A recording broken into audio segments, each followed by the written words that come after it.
Assalamualaikum warahmatullahi wabarakatuh. Jumpa lagi dalam siri tafsir Al-Quran.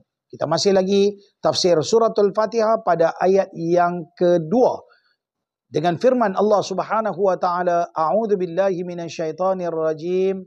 Alhamdulillahi rabbil alamin. Para penonton sekalian, Allah mulakan suratul Fatihah selepas daripada A'udzu billahi minasyaitonir rajim, bismillahirrahmanirrahim. Kata Allah, Alhamdulillahi rabbil alamin. Di dalam ayat ini ada beberapa konsep secara umumnya untuk kita fahami. Pertamanya, konsep puji-pujian. Di mana Allah Subhanahu wa taala telah memulakan alhamdulillah, kata Allah, dia ada kaedah dalam bahasa Arab, kalimah alhamdu iaitu asalnya adalah hamdun. Hamdun ni masdar dengan makna mufrad, dengan makna satu puji-pujian. Satu pujian. Tetapi apabila diletakkan alif lam lil ahdil jinsi di dalam isim mufrad, maka ianya berubah daripada makna mufrad kepada makna jamak. Maksudnya asal satu pujian. Tetapi apabila dia ada alif lam yang memberikan makna jenis, di sini dia berubah makna satu kepada makna banyak. Dan memang hakikatnya para ulama mengatakan puji-pujian itu ada empat perkara. Pertama, puji Allah pada dirinya sendiri. Dia panggil puji qadim bagi qadim. Yang kedua, puji Allah kepada makhluk. Namanya puji qadim bagi hadis. Hadis itu makhluk kita. Qadim itu Allah.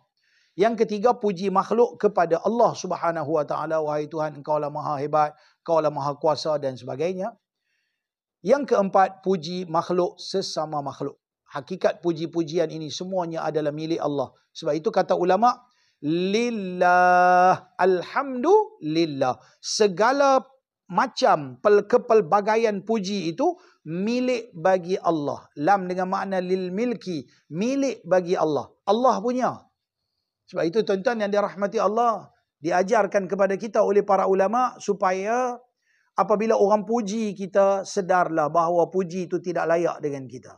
Sebab apa saja baik kecantikan, kepandaian, kepintaran, keelokan, kesempurnaan dengan segala kekayaan, semuanya adalah milik Allah. Apabila orang puji kita, serahkan pujian itu kepada Allah. Katakan, Alhamdulillah, puji yang kamu puji kepadaku itu milik Allah.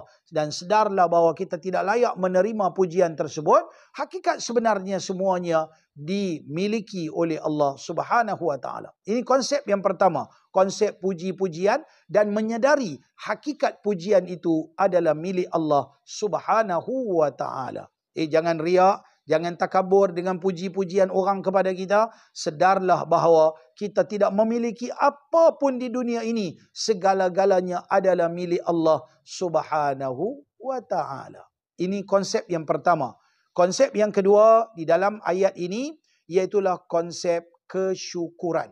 Kesyukuran bererti apabila kita menyebutkan Alhamdulillah, itu menunjukkan sebagai satu kata-kata, menunjukkan kita mensyukuri nikmat anugerah Allah Subhanahu wa taala. Ini berarti apabila kita salat, bila kita baca Alhamdulillahi rabbil alamin, sedarlah kita sedang mensyukuri anugerah Allah dengan pelbagai zahir dan batin, segala rezeki nikmat yang dianugerahkan oleh Allah. Syukurlah dengan mentaati perintah Allah Subhanahu wa taala. Saya sempat sebutkan dua konsep, iaitulah konsep puji-pujian dan konsep kesyukuran kepada Allah ketika membaca ayat yang kedua ini. Jumpa lagi. Assalamualaikum warahmatullahi wabarakatuh.